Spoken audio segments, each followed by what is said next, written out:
sini saya meminta waktu Ibu sebentar karena saya jadi sekarang menjadi mahasiswa PPD dan ada tugas yang harus saya kerjakan. Ibu sebagai teman sekerja di sekolah ini, saya perlu masukan untuk pengerjaan LMS saya, yaitu masalah tentang pengetahuan siswa. Yang saya angkat, Bu, tentang materi pengetahuan.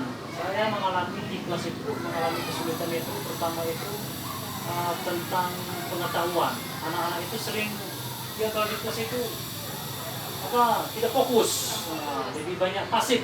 Sementara kalau saya lihat harusnya aktif ya, bukan? Jadi suasana belajar itu enak. Kemudian saya kasih tugas, anak itu masih nilai itu di bawah semua, Bu. Padahal, ya, padahal buku ada, tapi ya isinya tidak tuntas, Bu. Jadi saya mau bertanya sama Ibu, bagaimana cara saya untuk membuat menguasai kelas supaya kelas itu anak itu aktif semuanya dalam proses pembelajaran dalam kelas, terutama pengetahuan untuk pelajaran sepak bola. Itu aja. Untuk sepertinya dari cerita tadi ya Pak ya, motivasi belajar anak yang harus kita tumbuhkan dulu. Salah satu cara menumbuhkan motivasi anak itu kan yang pertama dari gurunya juga berpengaruh dengan cara membuat pembelajaran itu lebih menarik. Oh, pembelajaran menarik ya? Iya, pembelajarannya harus lebih menarik dengan cara dengan boleh menggunakan media pembelajaran yang ada. Seperti di sekolah kita kan sudah ada proyektor. Bapak bisa membantu meningkatkan motivasi anak tadi dengan menggunakan proyektor tadi.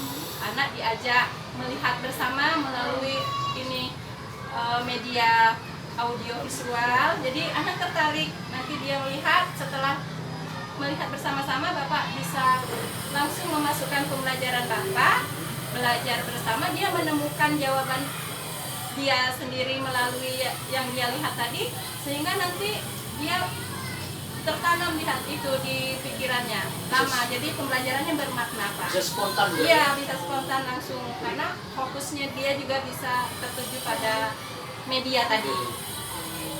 Jadi kalau untuk jadi itu bisa juga digunakan untuk meningkatkan pengetahuan anak, Bu ya? Bisa, kalau dia motivasinya sudah meningkat, terus pembelajarannya itu kan sudah terekam bermakna di diri anak, jadi saat dia mengerjakan tugas-tugas apa, kalau seperti kan kita penilaian pengetahuan itu dari pengerjaan soal ya Pak ya.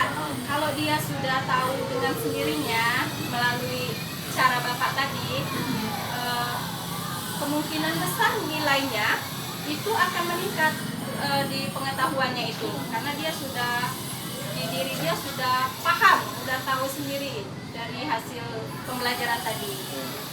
Satu lagi nih Bu, saya mau bertanya tentang sarana dan prasarana sekolah kita nih. Ya. Kita kan sebagai rekan kerja dalam sekolah ini pasti sudah tahu apa saja yang perlu, yang masih kurang dari sarana dan prasarana sekolah kita ini, baik dari segi pelajaran PJOK maupun tidak studi ataupun wali kelas. Kira-kira pengaruh nggak sarana prasarana ini untuk proses penunjang kita? Kalau sarana prasarana itu sangat berpengaruh Pak. Seperti tadi kan kita menggunakan media pembelajaran, itu kan salah satu sarana yang harus kita miliki. Nah, di sekolah kita ini sudah ada sarananya, tetapi belum memadai karena kita tahu sendiri sekolah kita kan sekolah besar, siswanya banyak. Jadi dengan sarana yang kita miliki itu belum bisa, standarnya belum mencukupi untuk seluruh siswa yang ada. Seperti kalau olahraga kan bolanya baru berapa, terus proyektor kita juga baru beberapa aja, belum mencukupi untuk setiap kelasnya saat akan digunakan. Ya Bu, makasih banyak Bu. Jadi masukan Ibu tadi, terutama itu menggunakan media pembelajaran seperti yang di sekolah kita ada ini, proyektor dan yang lain-lainnya, dan ada WiFi juga. Nah, nanti saya masukkan dalam LMS saya untuk mengatasi masalah tentang pengetahuan anak di kelas, kurang konsentrasi dan kurang aktif. Jadi terima kasih Bu ya atas masukannya. Ya, sama-sama Terima Bapak. kasih banyak. Ya. Kasih Bu. Dan dilancarkan Ya. Pak.